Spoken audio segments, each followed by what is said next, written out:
It doesn't work.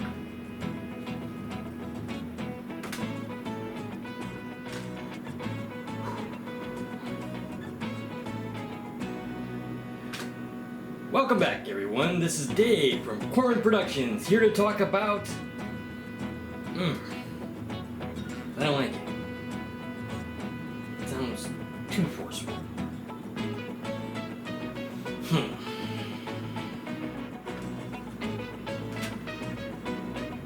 Alright.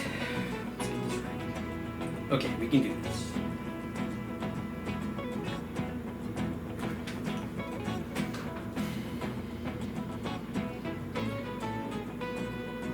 Welcome back, everyone. This is Dave from Corn Productions, here to talk about... Wait. What video am I doing again? Let's see here. Notes. Oh, right. That video. Okay.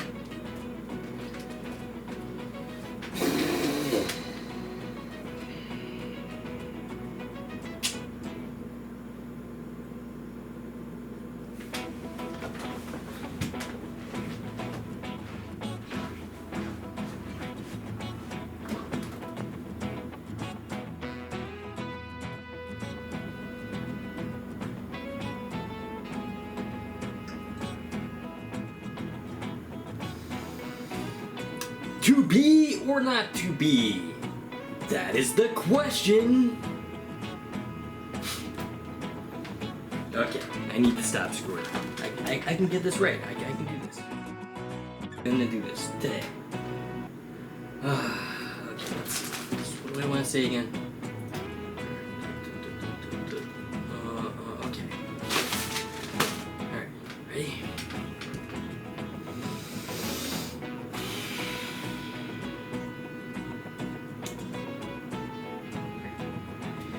Welcome back, everyone. This is Dave from Corn Productions, here to talk about... You know what? Let's just skip this. I'll do this some other time. Yeah.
The month of January had been an unusually good month for me. Whereas usually I was mired deep in winter depression, now I was determined. Determined to make Corman Productions into something more than what it was. To reach new heights and to make myself into something more than what I was. After getting my Kickstarter project Stacy approved, and after much stalling, I had decided to pull the trigger. This was my home run attempt to get the funding I needed to get the equipment I wanted before Adam and Stacy's wedding. What the hell? Here goes nothing.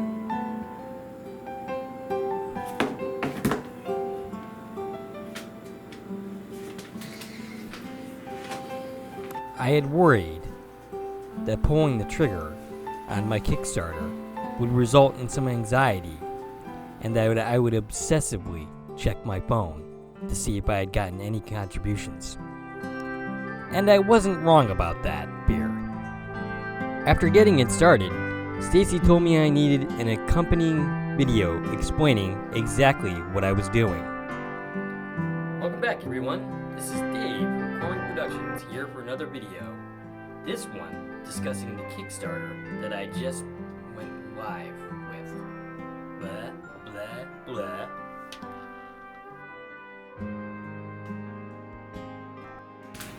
But the fear that I would be shut out proved ultimately to be unfounded. Nice.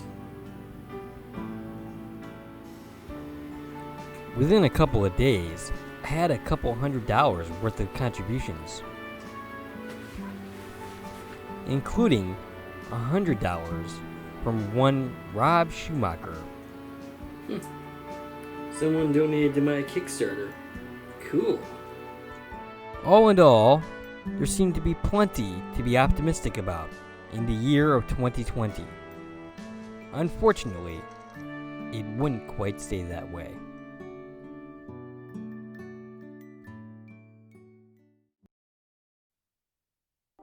Last year, around Christmas time, my grandpa had been talking about symptoms that he was experiencing that were very concerning. They had a doctor's appointment early in 2020. My mom called me to tell me the results of this appointment. And the results were not good. He was diagnosed with leukemia. It wasn't good news by any stretch of the imagination. But it wasn't yet known how severe or how treatable his leukemia would prove to be. For the time being, the best recourse was to remain positive and hopeful. Whereas January had been a pretty good month, unusually so, February was significantly less so. I took a couple of financial hits that wiped out the money I had so far saved. I remember remarking to my mom that hopefully 2020 had beaten me up out of its system. In a statement that now seems pretty laughable. My 39th birthday came and went. 2 years before, on that date, I was sitting on my boss's couch, mere weeks away from not having a car, and only getting started with the total nightmare that 2018 was. I had come far since then. My dilemmas were now about whether to start a Kickstarter or not. I was determined to keep making progress, to keep moving forward, to make further and further moves towards the father I wanted to be, towards the man that I wanted to be. But things were about to take an unfortunate turn. Everything was about to change, and not for the better. But it wasn't just about me. Things were about to change for the entire world.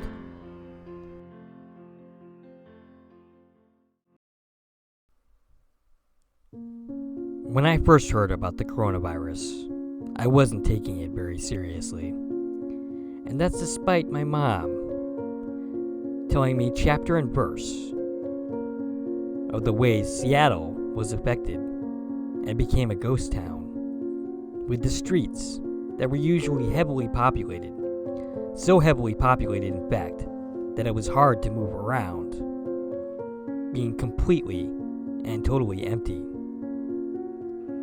Seattle was ground zero for the coronavirus hitting the American shores. I could be found in the early days on Facebook making jokes, bad ones as usual, that if coronavirus became a thing, a big thing, The cure was simply a bag of Tostito chips, salsa, and lime.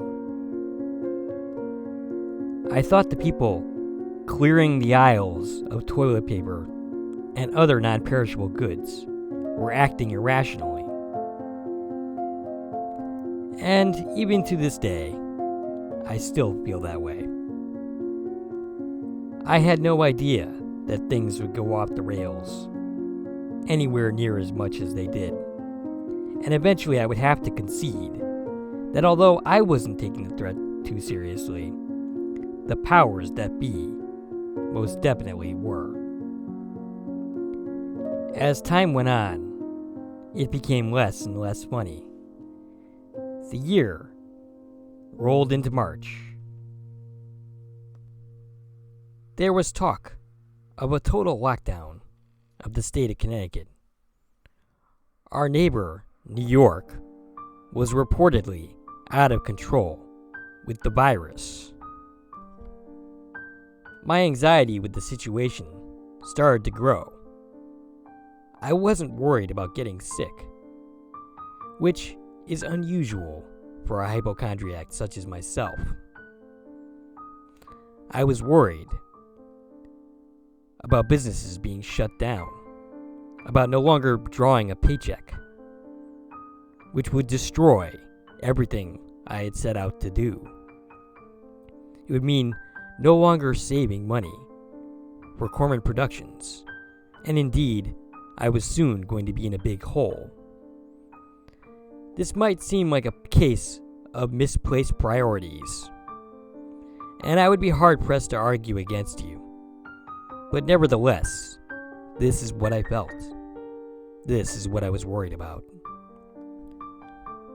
I went to work every day, worrying that today was going to be the day that everything would shut down.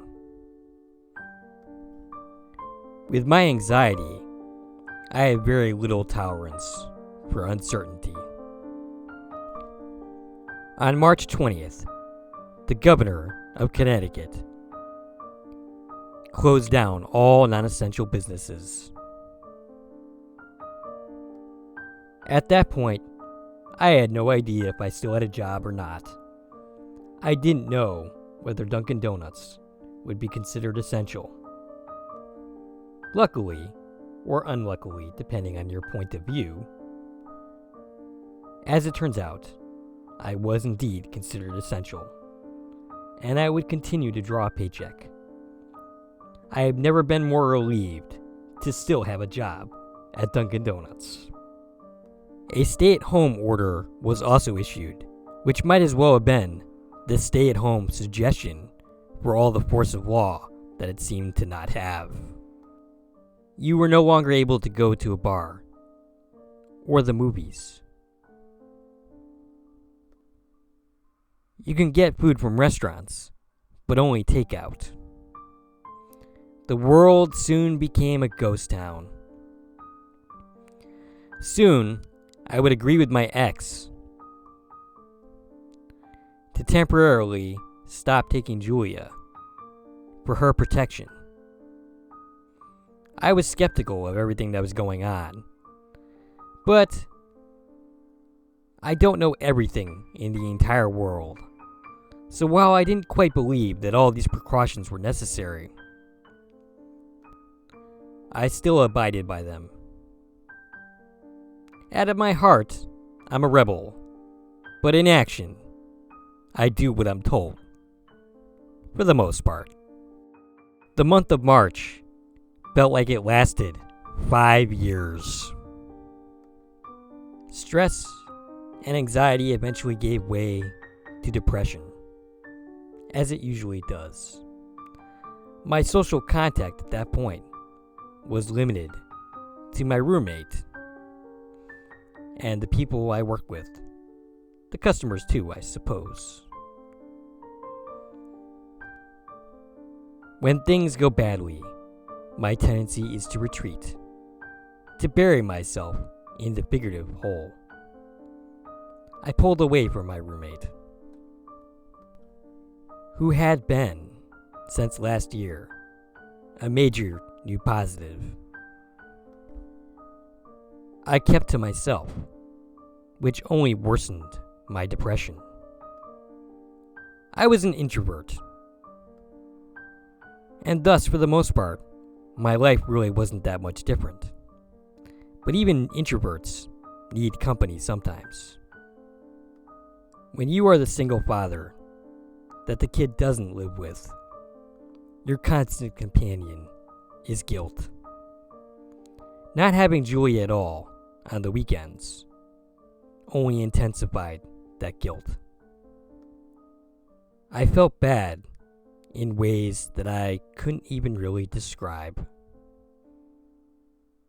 My heart hurt, and I had absolutely no idea of knowing how long was this going to go on for. This was another pretty big factor in my declining mental health. This was hardly the best time to find yourself ill, as my grandfather was. Going to hospitals in the middle of a pandemic with a weakened immune system is not the greatest of situations. If he caught the virus, he was for sure a goner, which is something else that was weighing on my mind. He was initially told that he would only have 2 weeks to live, something that was a shock to the system. At that point, he had been conflicted about whether to actually seek treatment.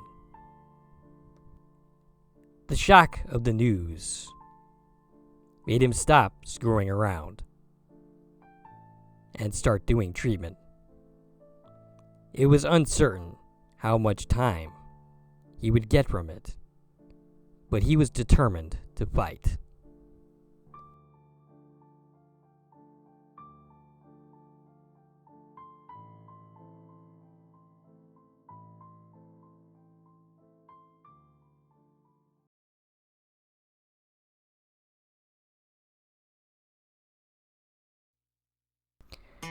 Despite the dark times, there was still plenty of humor to be had.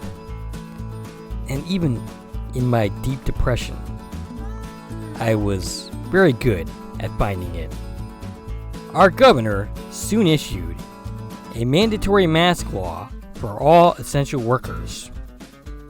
Only I didn't quite know that when I went to work the next morning. And so, all I had was my daughter's costume from last year that my mom bought. My boss was all for it, but I found it a little bit uncomfortable for some reason. While I was constantly making jokes, social media had become unbearable, playing through the same arguments over and over. Stay home. Social distance. Prevent the spread of COVID-19. No. Wear a mask. Look, if you want to live in fear, if you want to take part in the communist, Marxist, socialist agenda, you be my guest. How is wearing a mask part of some socialist, communist, Marxist agenda? Your mom. My mom? My mom? Well, you know what? Your mom. That's the best comeback you can come up with? Lame. You guys make me sad.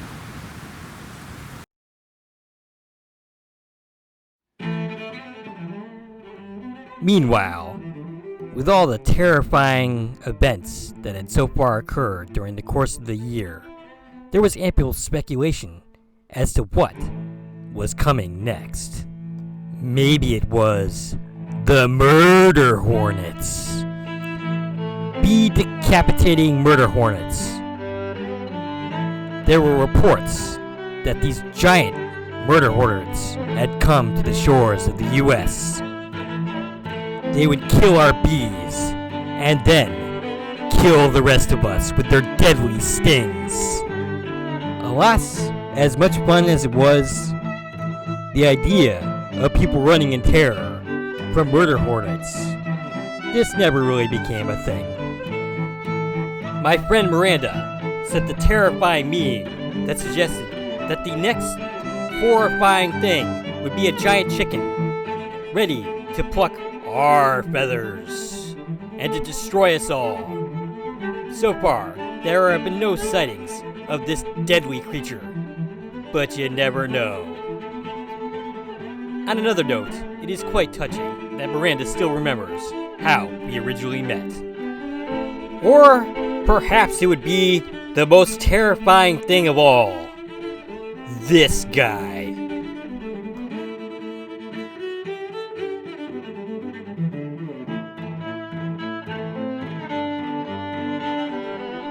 At this point, thanks to the barbershops closing down, my hair practically qualified as a terrifying creature in and of itself.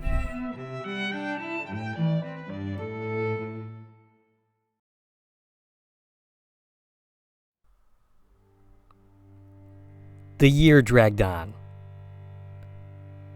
I was pretty certain that I wasn't alone in thinking that I just wanted it to end. For the most part, things had been pretty terrible. My Kickstarter failed, which isn't really that much of a surprise. It was a home run attempt to get all the money I needed to boost Corman Productions to where I wanted it to go. But ultimately, I knew there wasn't much chance of success. Now I needed to get there the old-fashioned way, by saving up my money. And I wasn't really having much luck doing that. Mostly because I was doing, as my roommate would term, eating my feelings. I was eating out way more than I should have been, rather than saving money.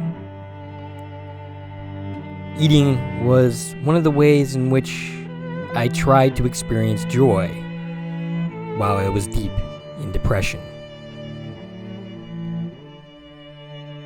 My grandfather was dying. No idea how long he had. Could it have been years? Months? I really didn't know. I missed my kid, who I hadn't managed to see in a few months at this point. I had talked to her a few times, but it wasn't quite the same.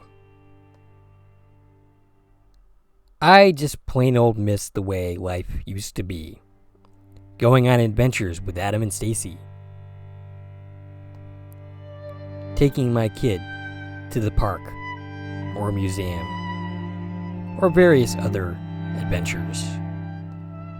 Not having to wear a mask and barely be able to hear my coworkers or my customers for that matter. My life had been reduced to the barest of essences. I'd wake up, I'd go to work, and then I'd come home. And then nothing. Maybe occasionally I would go to Dollar General to do some more eating of my feelings. And occasionally I would watch a movie with my roommate. On the whole, the things that made life bearable and worth it were just not there. But thankfully it seemed like there might just be a light at the end of this tunnel. The weather was warming up, and I was doing things like going to Day Pond and reading books by myself just to get out of the house and to maintain some level of sanity. And as it turns out, despite everything, some help would be on the way.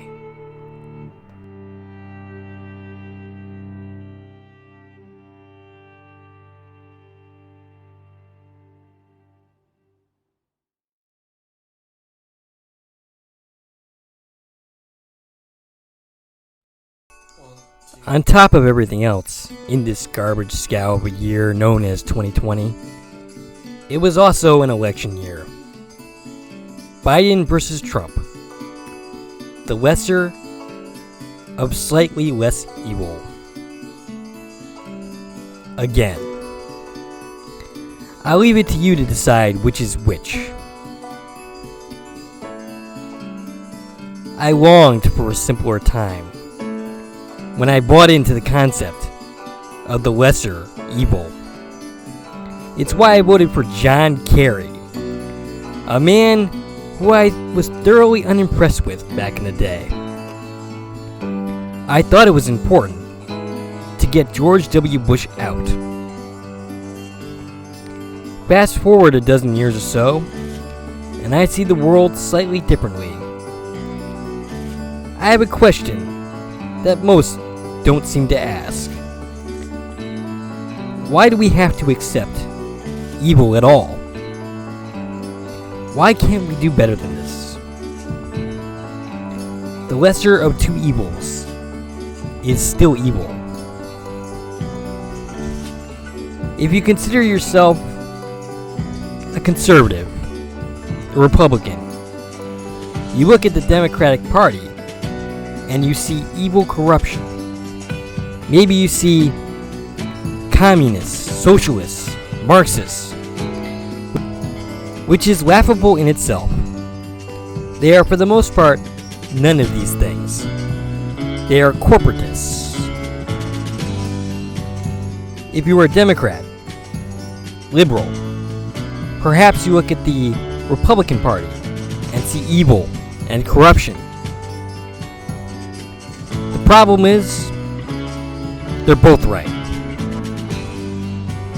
The system is corrupt to its core. Both parties serve the corporations and the rich, not us.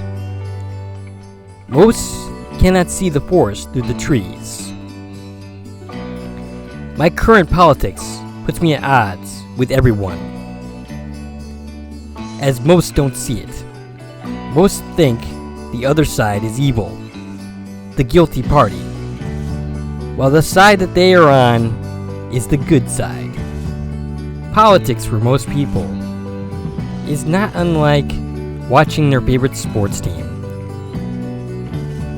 And just like my rooting for the Giants or the Mets doesn't get me very far, neither does you rooting for these parties. While I'm at odds with most, my politics has the odd effect of also putting me in agreement with those that I am in disagreement with most of the time, and vice versa. It initially seemed like our current president was taking the virus seriously, and then not so much. For a moment, it seemed like the two major parties were going to come together for the good of the people by passing a stimulus bill. Oh, they came together all right, giving trillions of dollars to their gods, the stock market and the corporations, while giving us the crumbs in the form of a $1,200 check and $600 extra a week for those currently collecting unemployment. If you were one of those lucky enough to actually get through in a system that was overwhelmed. I was lucky enough to never find myself unemployed during this situation. I continued to work all through this crisis. So a $1,200 check was just extra money in my pocket. When that bill passed, I got an idea. I would use the money from the stimulus to pay for my camera, completing a huge goal of mine for 2020. I would get it in time for Adam and Stacy's wedding, even though that wedding was currently in doubt whether that would take place this year with all that was going on.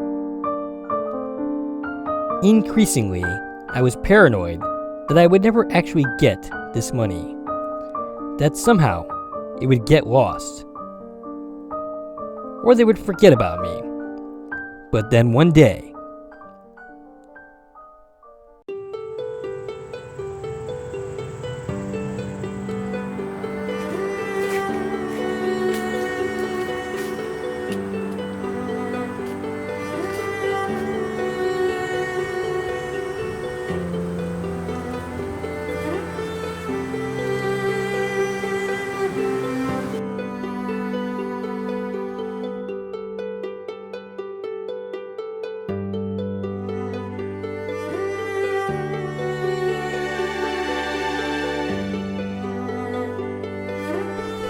in my hands was a ticket to a big victory for me.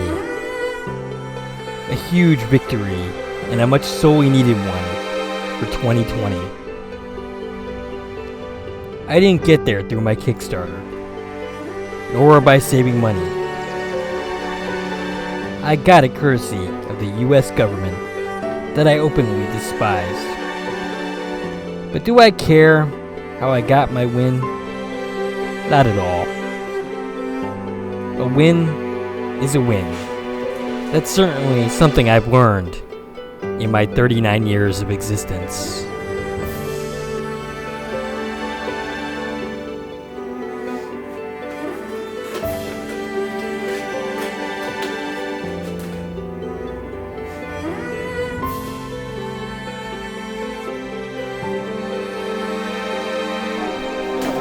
If that was the only win I got, if that's how I finished 2020, I would have been okay with that. But as it turns out, there was more to come. Courtesy of one Rob Schumacher, who had tried to donate $100 to my Kickstarter. But once I got my video camera, he instead donated to me an old laptop, which meant I was now way ahead of where I hoped to be, and that I could potentially actually start Corn Productions as my business.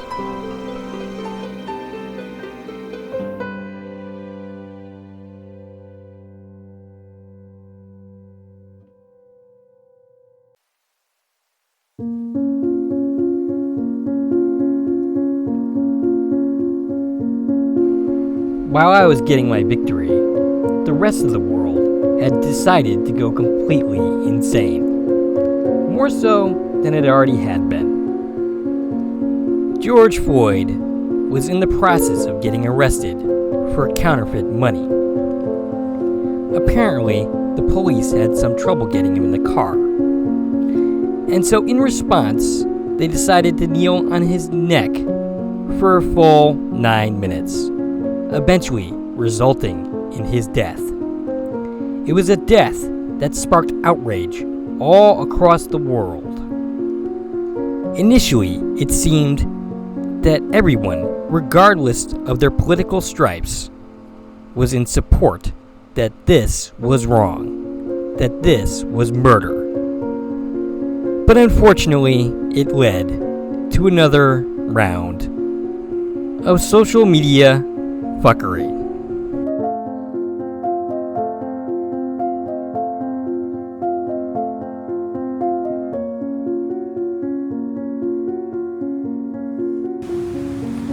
Black Lives Matter. Well, all lives matter. Well, of course all lives matter. Saying Black Lives Matter doesn't mean that no lives other than Black Lives Matter. There's an implicit "to" after it. So often, black lives are not valued the same way white lives are. And you don't have to look any further than how white protesters with guns, armed protesters in a building, were handled over the protesters that are currently in the street now. Statistically speaking, white people are killed by the police at a higher rate than black people. Statistically speaking, white people make up a greater percent of the population than black people. But let me grant your premise and say that we don't have a race problem, though we do, and suggest that we have a police brutality problem. And if that's the case, why doesn't that make you mad? George Floyd was a career criminal. I don't care. I don't care if that were Hitler himself laying on the ground. Street-side executions are not a thing. If you are accused of a crime, you are arrested and taken to jail. And if you can post bail, you post bail. Eventually you have your day in court, or maybe you plead the whole thing out. But you avail yourself of the criminal justice system. Street-side executions are not a thing. What happened there was flat out wrong. And I don't care how many crimes he committed. It was still wrong. Innocent until proven guilty. You cannot tell me that there were not non-violent means to get that guy in the car that don't involve kneeling on his neck for 7 minutes, which regardless of why that it resulted in his death, it resulted in his death. The guy repeatedly said that he couldn't breathe. You could have tased the guy and got him in the damn car. I know where this is going. You're gonna say, your mom again. I'm not gonna say your mom. What do you take me for? No. Your face. My face? My face? You know what? Your face. YouTube, again.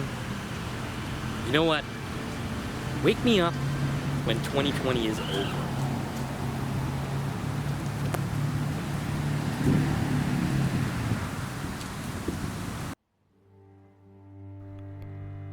It was all so exhausting. Reading the hatred and the division. Social media was once my escape, and now it was just as stressful as anything else. That's an election year, I suppose. But I imagine that it would be that much worse for someone who has to spend their entire lives defending their existence, defending their experiences. On that last point, I relate quite a bit. As a mental health awareness and illness advocate, as a sufferer of depression and anxiety, there are so many people who don't understand those issues, and quite honestly, don't even really try. I understand why. It takes quite a bit of energy to extend empathy. And I can tell you, as a person with a high level of empathy, there isn't much reward for it. The reward is in itself. And in my case, it's just who I am. I don't have a choice in the matter. You can call me weak for that if you want. At this point, I don't really care. But I'm willing to listen to people. I'm willing to listen to people's stories. With an open mind and without judgment.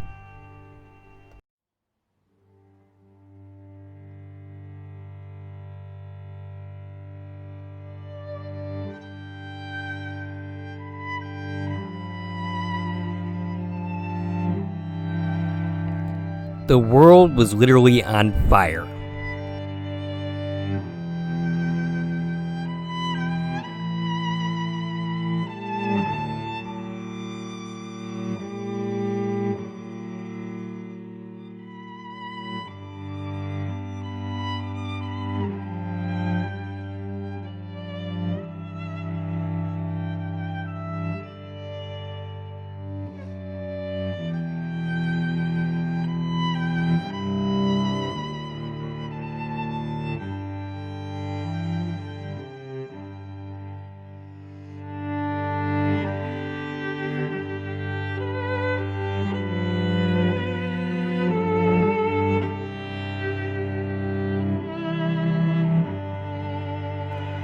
protests had cropped up all over the world, including in my own backyard.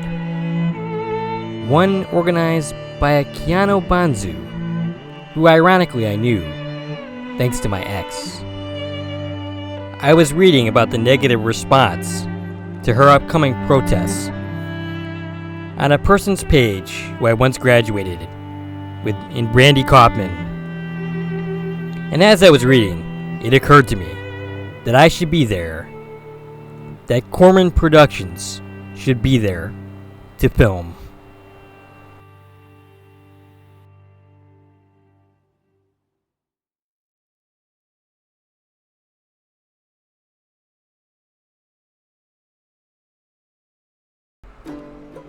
The week before Kiana's East Hampton protest was to take place, I attended the Colchester Black Lives Matter protest with Sadhana and her friend. I intended to make a video project on the subject, including footage from both the Colchester protests and the East Hampton one. It would be the first full-length Corman Productions video that I made with both my camera and my laptop.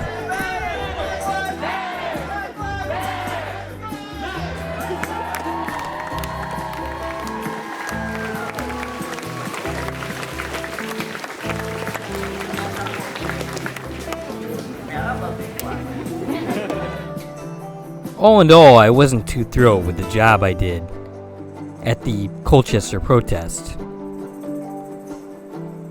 But thankfully, I would do a much better job during the East Hampton one. Who? So that guy with the dog? Yeah. Like, does he have some sort of? No. I'm sorry, I couldn't not. Yeah, Because Batman? Yes. You better feature Batman. Because in the- I'm Batman. Where is he? This is gonna be the front of your thing, the cover photo, if you will.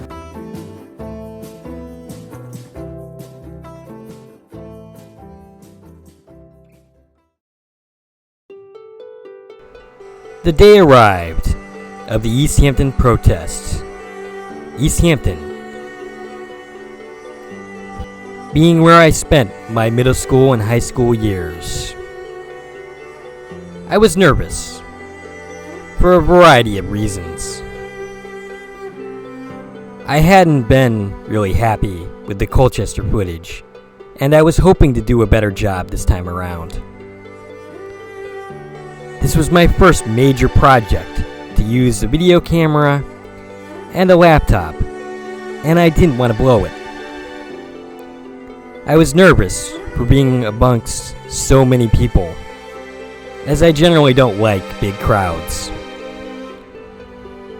And lastly, I was nervous because that's pretty much a permanent state for me. I'm nervous in all situations, regardless of what's going on. But you know who was more nervous than me, more than likely? Kiana herself, Do I start now? who was leading this protest. Okay.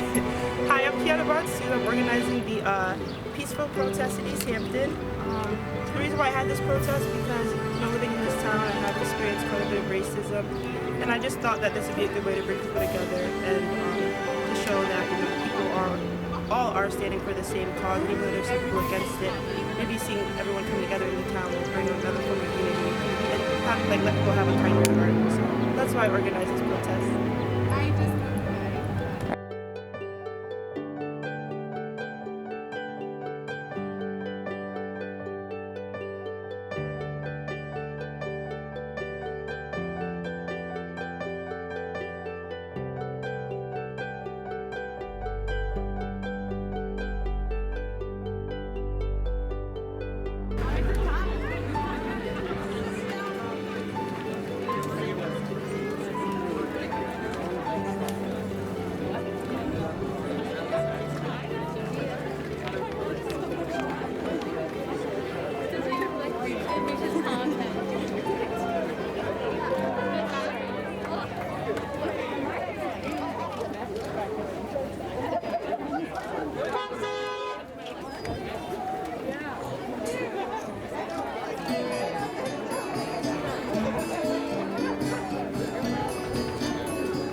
The protests brought me right by where I used to live. It was an overwhelming and satisfying experience. But mostly, I was just happy that Kiana had herself a successful event.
Being at the protests got me mentioned in the Middletown Press. A reporter contacted me via Facebook. But more important than me being mentioned in the paper was Corman Productions being mentioned in the Middletown Press. The best press day that Corman Productions has ever had up to this point, and cementing an all-in-all great year for Corman Productions, even as the rest of the year completely sucked. But even better than that was a reunion with my daughter. We weren't out of the woods yet, but for this brief moment in time, all was right with the world.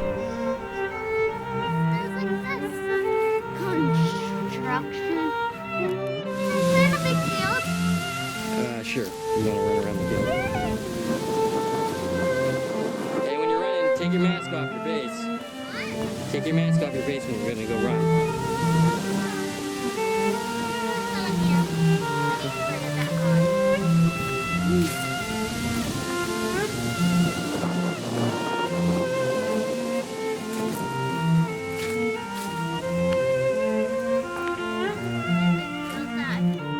I had my daughter back, and Corman Productions was on the rise. In this moment, it seemed like I had it pretty good. This is Dave from Corman Productions. Here's how to talk about. I don't like it. There's just not enough energy, flow going into it.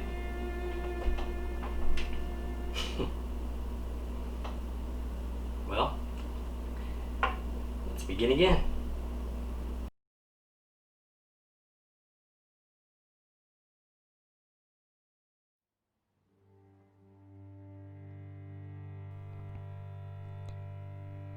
My grandfather was in the hospital. It was clear that the end was nigh. My mom had me record a message for him. Likely the last time you would ever hear from me. At least on this plane of existence. Hey, Grandpa. I heard you were in the hospital. So I just figured I'd send you a short message hoping to cheer you up. Sorry I haven't been in contact recently, but I've been crazy busy at work. Basically, with COVID-19, nobody wants to work, so there's a whole bunch of extra hours. Julia asks about you all the time, whenever I get a chance to talk to her. Anyway, we both love you, and I hope to talk to you soon. Bye. A week later, the man was gone. He was bitten by a bug. And because of his cancer and the treatments, a severely compromised immune system, he couldn't fight off the resulting infection.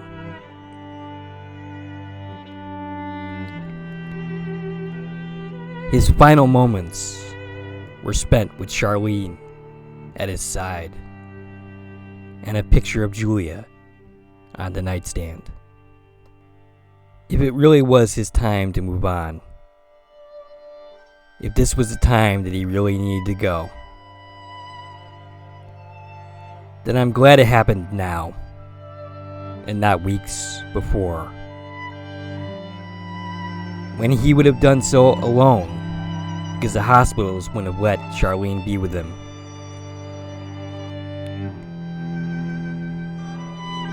He was the man who taught me how to play Uno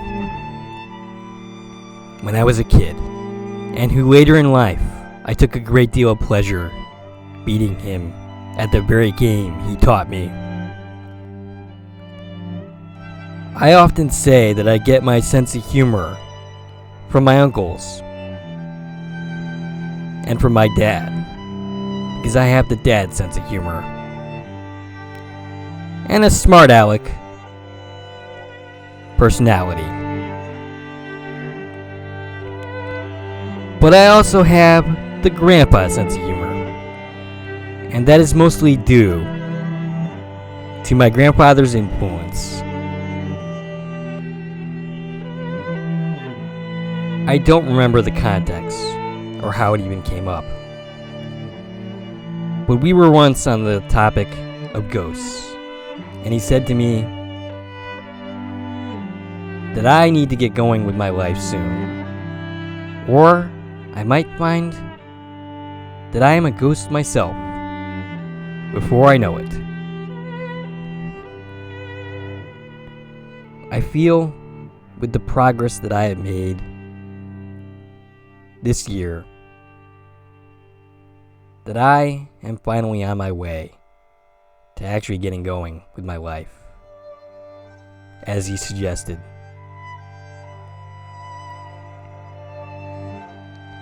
We will meet again, Grandpa. Somewhere. Wherever that happens to be. Whatever you happen to believe. We will meet again.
Lollipop.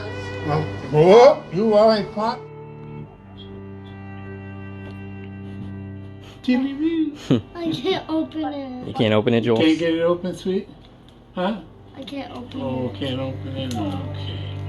Let's see if I can.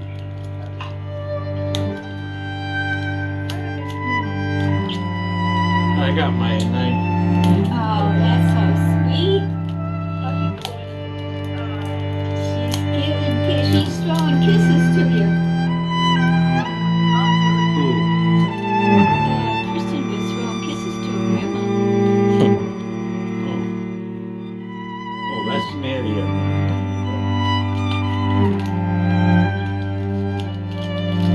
There you go, sweetheart. You're so Okay, how about turn around this Come on, way? in the picture.